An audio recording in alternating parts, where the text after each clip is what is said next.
मी संजय दीना पाटील लोकसभेचा सदस्य म्हणून निवडून आले असल्याने परमेश्वरासमोरून शपथ घेतो की मी विधीद्वारा स्थापित भारतीय संविधानाप्रती अनन्य श्रद्धा व निष्ठा बाळगेन. भारतीय सार्वभौमत्वाचे आणि भारतीय एकताचे निर्धाराने रक्षण करेन आणि जे कर्तव्य आता मला प्राप्त होत आहे ते नेकीने पार पाडेन.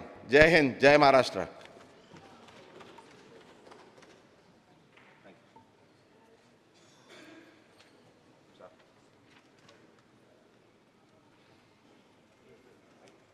श्रीमती गायकवाड वर्षा एकनाथ.